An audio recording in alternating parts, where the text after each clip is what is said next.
Assalamualaikum warahmatullahi wabarakatuh. Bismillahirrahmanirrahim. Berjumpa kembali di kelas biologi bersama saya Pak Pamuji Santoso. Mudah-mudahan semua tetap dalam keadaan sehat di tengah pandemi COVID-19 ya. Jangan lengah, tetap jaga protokol kesehatan dan juga jangan kendor belajarnya, karena sebentar lagi kalian akan menghadapi penilaian akhir semester ya, berarti untuk rapot semester kelima ya. Jadi tolong dipersiapkan dengan baik, tugas-tugas yang belum dikumpulkan segera dikumpulkan. Baik, kita lanjutkan materi kita hari ini ya. Tolong disimak dengan baik, nanti di penugasan nanti ada kuis ya yang harus kalian kerjakan, dan untuk dapat mengikuti kuis kamu nanti harus ada password yang akan saya tampilkan di bagian akhir penjelasan saya kali ini. Baik, materi kita hari ini masih tentang pembelahan sel ya, bagian ketiga, di mana bagian pertama waktu itu adalah pembelahan mitosis ya. Bagian kedua adalah pembelahan meiosis ya. Mudah-mudahan kedua jenis pembelahan sel itu sudah dipahami dengan baik, dapat dibandingkan dengan baik pula apa beda mitosis dengan meiosis ya. Mulai dari lokasi pembelahan, jumlah sel anak, jumlah kromosom, tujuan pembelahan. Saya kira mudah-mudahan sudah bisa membedakan kedua jenis pembelahan sel tersebut. Dan hari ini kita akan masuk ke pembelahan sel bagian yang ketiga, yaitu tentang gametogenesis atau pembelahan sel yang bertujuan untuk membentuk sel kelamin. Dan di sini gametogenesis atau pembentukan sel gamet, sel kelamin itu menggunakan pembelahan meiosis ya. Jadi sebagian besar gametogenesis ya pada hampir semua makhluk hidup itu menggunakan pembelahan meiosis, kecuali pada beberapa organisme, misalkan tumbuhan lumut dan tumbuhan paku. Kalau masih ingat kelas 10 kalian mempelajari metagenesis tumbuhan lumut dan paku, itu pembentukan gametnya, pembentukan sperma dan sel telurnya tidak menggunakan meiosis tapi pembelahan mitosis. Nah, yang dibahas di sini ini adalah pembentukan sel kelamin yang menggunakan pembelahan meiosis. Jadi tolong diingat lagi pembelahan meiosis ya minggu yang lalu, di mana pembelahan meiosis ini bertujuan untuk salah satunya adalah untuk membentuk ya, memperbanyak sel kelamin. Nah, di sini kita akan lihat bagaimana proses pembentukan sel kelamin yang menggunakan mekanisme pembelahan meiosis ya. Masih ingat ya, meiosis itu melalui dua kali pembelahan, meiosis 1 dan meiosis 2 ya, dimana meiosis 1 bertujuan untuk mereduksi kromosom. Jadi hasil meiosis 1 terbentuk dua sel anak yang sudah tereduksi kromosomnya ya. Kalau sel induknya 2N, maka hasil meiosis 1 terbentuk dua sel anak yang sudah haploid, meskipun ya kromosomnya pada dua sel anak hasil meiosis 1 itu masih terdiri dari dua kromatid. Baru nanti di pembelahan meiosis yang kedua, kromatid-kromatid yang berada pada satu kromosom akan dipisahkan, sehingga nanti pada hasil meiosis kedua dihasilkan 4 sel anak yang kromosomnya haploid namun kromosomnya sudah single kromatid. Nah, akan kita lihat aplikasinya di proses gametogenesis ini. Untuk kompetensi dasar ya, untuk kompetensi dasar masih sama ya, landasannya yaitu pada KD 3.4 dan juga KD 34.4. Adapun tujuan pembelajaran kita hari ini yaitu yang pertama, setelah mengikuti pembelajaran ini diharapkan nanti kalian dapat pertama menjelaskan peristiwa gametogenesis baik pada hewan maupun pada tumbuhan, terutama hewan dan tumbuhan tingkat tinggi, ya. Yang kedua, kamu dapat menganalisis peran gametogenesis pada pewarisan sifat dari induk kepada keturunannya, ya. Jadi melalui pembentukan gamet ini sesungguhnya sifat-sifat dari induk kepada keturunannya dibawa oleh sel-sel kelamin ini. Baik, kita masuk yang pertama, yaitu gametogenesis atau pembentukan sel kelamin pada hewan tingkat tinggi. Nah, di sini yang kita bahas ya, yaitu mungkin lebih enaknya yaitu gametogenesis pada manusia. Nanti ada jantan, ya, ada gametogenesis pada tubuh pria, ya, di mana proses pembentukan gametnya kalau pria berarti adalah pembentukan spermatozoa, ya. Pembentukannya prosesnya disebut spermatogenesis, ya. Berlangsungnya di dalam testis, lebih tepatnya lagi di saluran-saluran halus yang ada dalam testis yang disebut tubulus seminiferus, ya. Jadi tempat terjadinya di sini, ya, di sini. Kemudian untuk yang betina atau perempuan, ya, proses pembentukan gamet betina atau ovum, ya.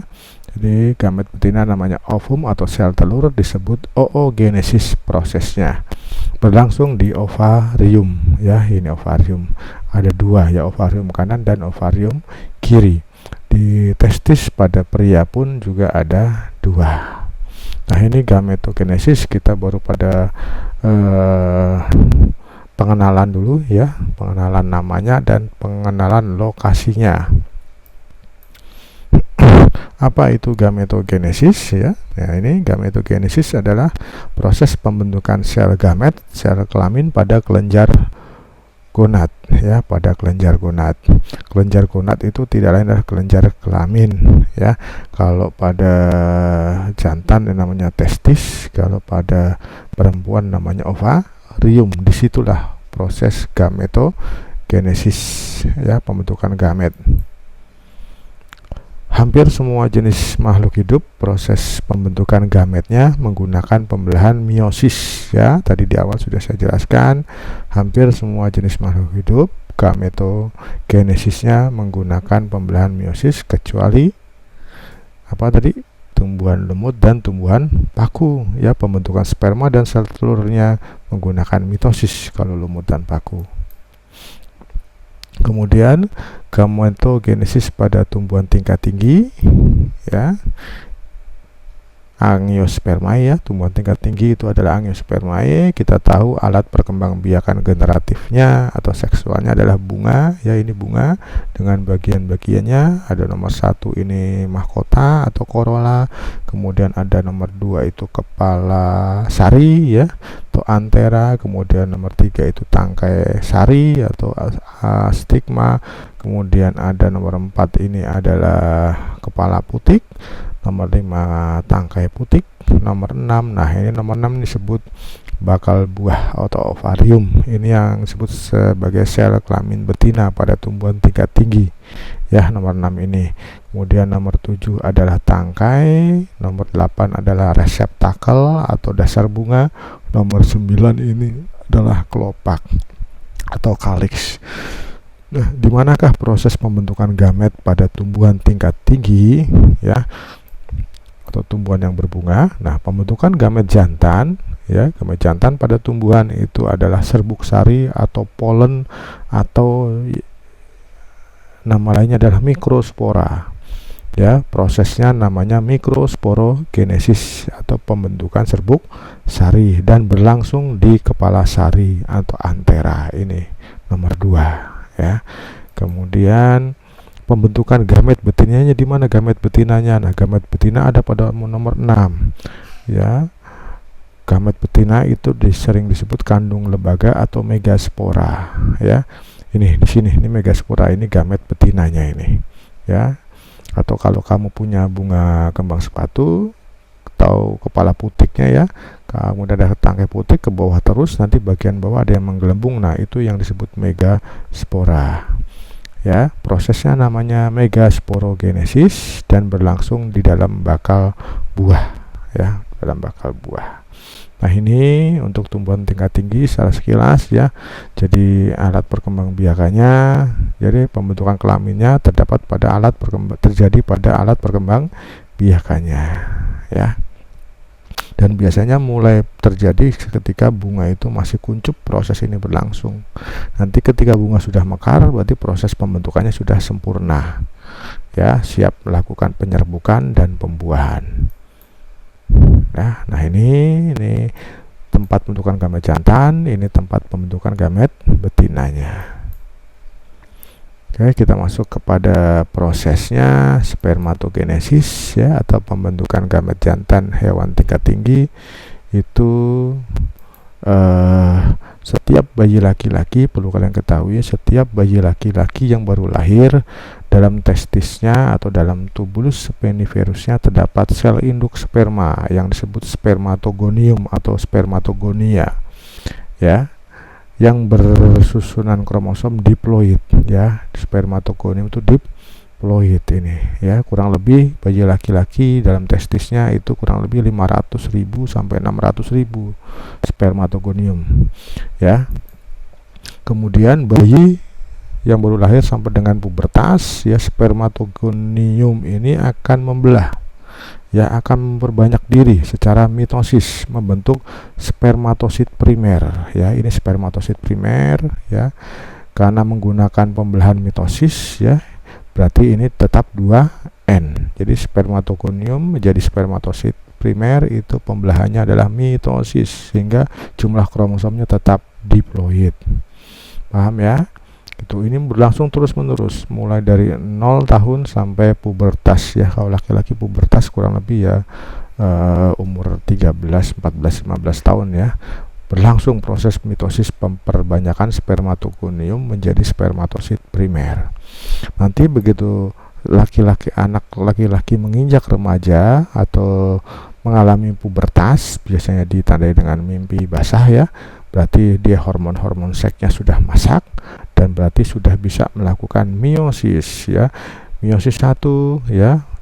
Ya, meiosis 1, ya, spermatosit primer. Tiap spermatosit primer nanti akan membelah meiosis 1 membentuk 2 sel anak, ya.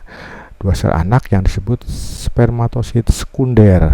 Nah, hasil meiosis 1 adalah haploid. Nah, ini 2 anak hasil meiosis 1 atau disebut spermatosit sekunder. Lihat, spermatosit primernya tadi 2N-nya 4, ya. Ketika membelah meiosis menghasilkan 2 sel anak, spermatosit sekunder ini kromosomnya tinggal 2, ya. Tapi lihat kromosomnya masih double kromatid, ya, kromosomnya. Paham, ya? Ini kemudian langsung dilanjutkan meiosis 2, masing-masing sel anak, ya, masing-masing spermatosit sekunder hasil meiosis 1 itu melakukan meiosis 2, ya, sehingga terbentuk 4 sel anak dengan jumlah kromosom ini N, ya, N. 2N-nya kan 4, ya, berarti ini 2, N-nya adalah 2. Nah, perhatikan kromosomnya berbeda, ya, dari yang spermatosit sekunder. Spermatosit sekunder memang kromosomnya 2, tapi tiap kromosom double kromatid. Nah, kalau ini 2 juga kromosomnya tapi sudah single kromatid. Nah, ini yang disebut, ya, meiosis 2 nanti menghasilkan 4 sel anak, ya, yang disebut spermatid, ya, haploid. Jadi setiap satu spermatosit primer nanti setelah meiosis 1, meiosis 2 menghasilkan 4 sel anak yang disebut spermatid. Nanti spermatid akan dikirim ke tempat pematangan sperma yaitu epididymis, ya, untuk nanti dimodifikasi lagi terutama bentuknya, ya, sitoplasmanya direduksi sehingga memiliki bentuk yang ramping, lincah, dapat bergerak lebih cepat, ya. Ini paham, ya, pemasakannya di epididymis. Ini untuk spermatogenesis, mudah-mudahan bisa dipahami. Kemudian untuk oogenesis secara prinsip sama, ya, pembelahannya juga menggunakan meiosis, sel induknya, jadi setiap bayi perempuan yang maaf ini ya, ini harusnya bayi perempuan ya. Setiap bayi perempuan dalam ovariumnya nanti ada sel induk ovum yang disebut oogonium ya, yang disebut oogonium diploid. Ini diploid 4, misalkan ini 4 kromosom ya. Kemudian bayi sampai dengan pubertas sama ya, tadi laki-laki, perempuan pun sama. Oogonium sel induknya akan membelah terus menerus secara mitosis membentuk oosit primer. Kalau spermatogenesis membentuk spermatosit primer. Oh iya, ini ada yang salah ini harusnya oosit primer, ini adalah diploid karena pembelahannya mitosis ya. Baru kemudian ketika wanita itu masuki masa pubertas, berarti kalau perempuan itu ketika masuk remaja mengalami menstruasi, pubertas, berarti hormon-hormon seksnya sudah diproduksi ya, maka dalam ovariumnya nanti oosit primer hasil perbanyakan dari oogonium nanti akan bisa melakukan meiosis 1 dan meiosis 2 ya. Perbedaannya dengan spermatogenesis, perhatikan meiosis 1 nanti menghasilkan 2 sel tapi tidak sama besar, satu besar satu kecil ya. Yang besar disebut oosit sekunder, nanti yang kecil ini namanya badan kutub 1 ya, badan kutub 1, atau ada yang menyebut badan polar ya, atau ada yang menyebut sel polosit ya, macam-macam namanya ya. Itu kemudian oosit sekunder inilah yang nanti akan diovulasikan, dilepaskan dari tuba ovarium ke tuba Fallopi ya. Jadi seorang wanita setiap bulannya pasti melepaskan sel telur yang menjadi tanda wanita tersebut memasuki masa subur ya. Itu yang dilepaskan dari ovarium ke tuba Fallopi bukan ovum tapi adalah oosit sekunder ya. Dan nanti kalau dibuahi oleh sel sperma, baru nanti oosit sekunder ini akan melanjutkan pembelahan meiosis 2. Kalau tidak dibuahi, berarti nanti oosit sekunder akan dikeluarkan bersama-sama dengan darah menstruasi ya. Kalau dibuahi oleh sperma, maka dibuahi oleh sel sperma, maka oosit sekunder akan melakukan pembelahan berikutnya yaitu meiosis 2.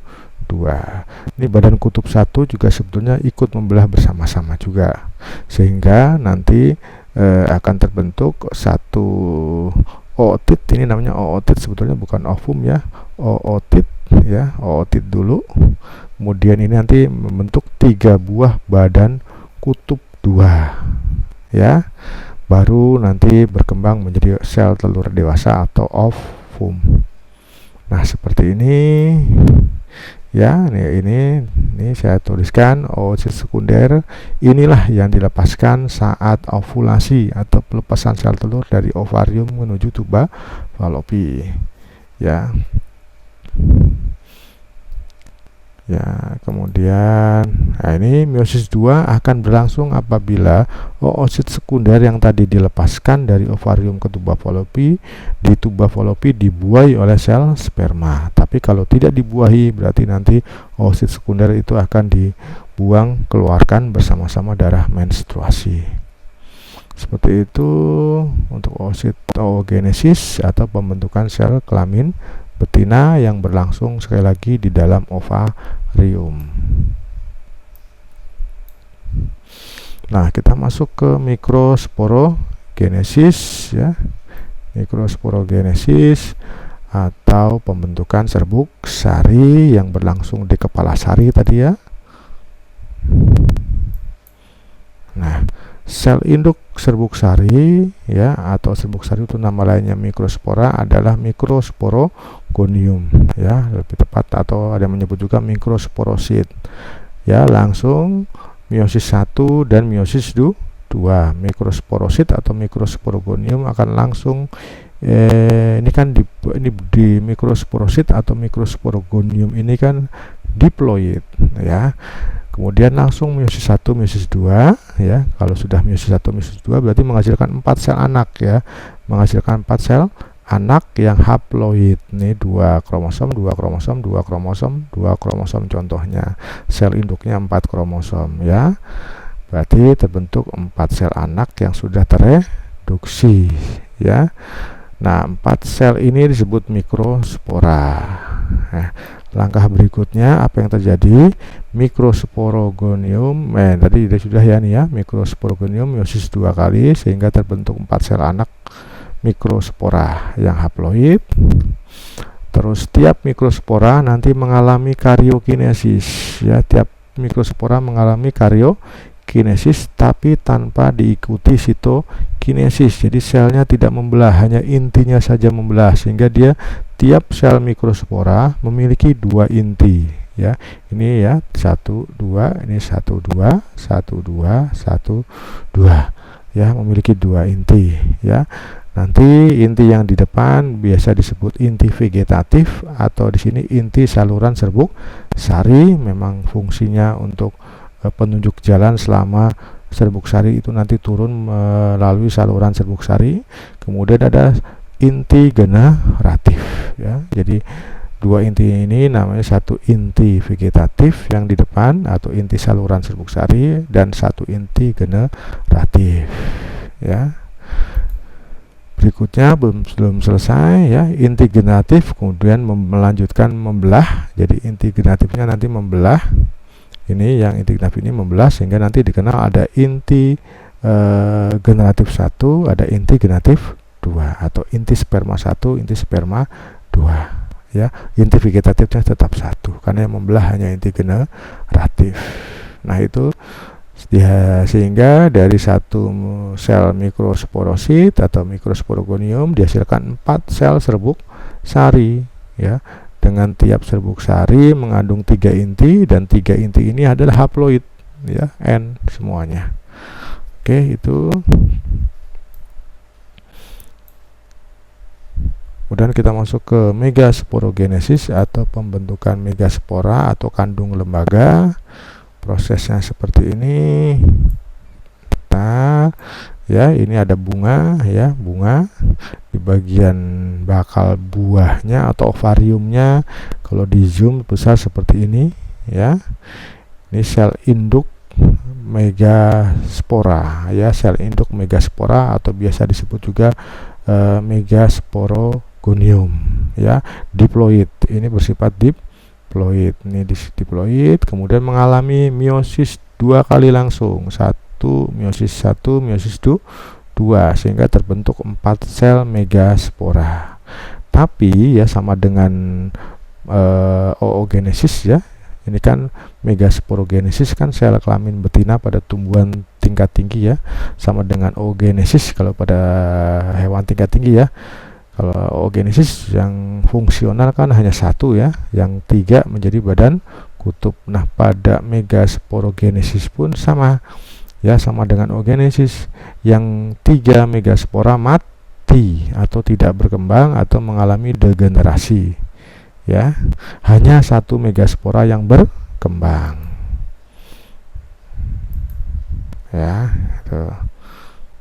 Ini keterangan yang tadi, sel induk kandung lembaga kandung lembaga disebut megasporogonium bersifat diploid.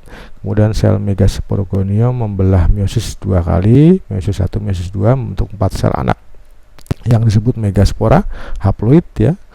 Ini masing megaspora ini haploid, tapi yang berkembang hanya 1 sel megaspora, yang lainnya mati ya. Berikutnya sel megaspora yang bertahan tadi yang 1 ya, ini yang 1 mengalami karyokinesis 3 kali. Ini 1 inti ya, ini 1 inti, kemudian mengalami pembelahan inti sebanyak 3 kali. Berarti pembelahan pertama jadi 2, kemudian pembelahan kedua jadi 4, pembelahan ketiga jadi 8 ya, sehingga megaspora yang tadinya berinti hanya 1 kemudian menjadi berinti 8 karena mengalami karyokinesis 3 kali berturut-turut ya, membentuk sebuah sel megaspora yang berinti 8 buah dan semuanya kromosomnya adalah haploid ya. Demikian untuk megasporogenesis. Ini adanya di ovarium ya, ovarium nanti membentuk megasporogenesis, megaspora ya. Megaspora nanti akan berkembang menjadi bakal biji atau ovulum. Nah, ini proses pembuahan nanti ya. Pada angiospermae tentu proses reproduksi seksual pada tumbuhan tingkat tinggi diawali dari penyerbukan, jatuhnya serbuk sari di kepala putik. Nanti serbuk sarinya begitu nempel di kepala putik, dinding selnya akan pecah karena di kepala putik ada enzim yang bisa menghancurkan dinding sel serbuk sari sehingga dinding selnya pecah ya. Serbuk sari ya menjadi seperti gel dan turun. Misalkan di sini putik ya, dia akan turun ke bawah.